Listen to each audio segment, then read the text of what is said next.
Bonjour à tous et bienvenue dans cette partie de la formation. Nous allons démarrer tout de suite avec la mise en place de notre template. Ok, donc je vais créer ici un dossier qui va s'appeler template YouTube. Template YouTube et attention, voilà, template YouTube. Voilà. Et à l'intérieur ici, nous allons commencer par bosser. Alors, si vous voulez, je vais l'ouvrir avec mon éditeur de code. Alors, une fois que c'est bon, je vais créer un fichier racine index.html et à l'intérieur, je crée la structure minimale de HTML.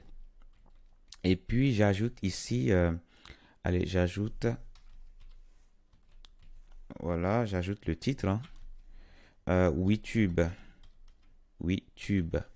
Voilà, tout simplement. Alors, une fois que ça c'est fait, maintenant, je vais créer également un dossier ici qui va s'appeler Asset. Et à l'intérieur, je vais créer un dossier CSS. À l'intérieur de ce dossier, je vais créer un fichier style.css. Là, c'est bon. Maintenant, ici, je vais tout simplement faire le lien. Donc, link. Ça, et puis, on ira dans Asset. On ira dans CSS. Et on va prendre le fichier main.css. Alors, ce fichier n'est pas encore créé. Donc, du coup, je viens ici au niveau du dossier CSS. Je vais créer un nouveau fichier main.css. Voilà. Là, c'est bon. À l'intérieur de ce fichier main.css ici, j'aurai tout simplement à importer les styles que j'ai, les styles que je veux inclure à ma page index.html. Le but, c'est de ne pas avoir plusieurs importations ici, plusieurs balises link, mais de pouvoir regrouper tout au niveau du main. Et avec cette ligne seule, avec cette seule ligne ici, on pourra avoir accès à toutes nos feuilles de style. Ok? Donc, je vais utiliser alors import et je vais indiquer qu'il faudra aller dans Asset, CSS, il faudra prendre style.css. Et là, c'est bon. Donc, pour la mise en place, c'est bon. Maintenant, nous allons commencer par travailler sur la page d'accueil. Ok, donc cette page d'accueil, voici sa présentation. Ok, nous avons le menu en haut, nous avons le contenu de la page et nous avons ici le bar de la page. Donc, si vous voulez, je vais commencer ici par créer la structure. Donc, on aura une partie header. On aura une partie header. Et après ça, bon, si vous voulez, je vais mettre ici header.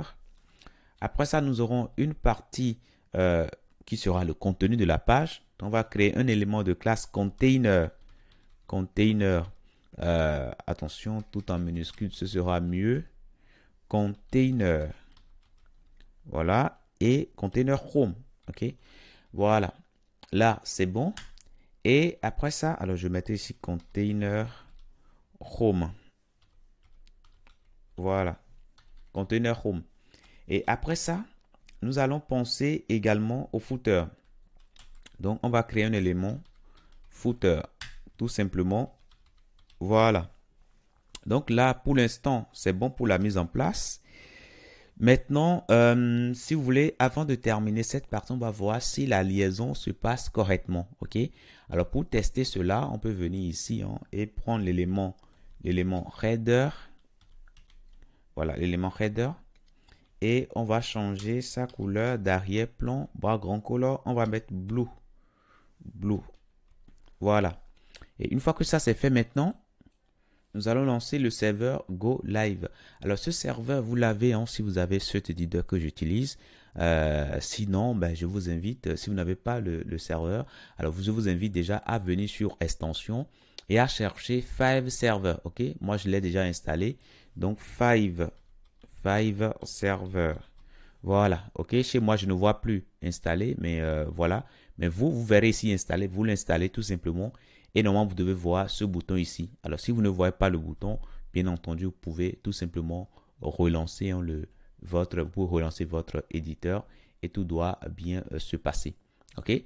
Maintenant, une fois que vous avez ce bouton-là, on va simplement cliquer sur Go Live, hein, tout simplement, pour lancer le serveur de développement. Et là, c'est bon, vous voyez, donc on a bien la couleur d'arrière-plan qui a changé. Ça veut dire que notre style a bien été pris en compte. Donc voilà pour ce que je tenais à vous dire sur la mise en place. Je vous dis merci et à tout de suite dans la prochaine.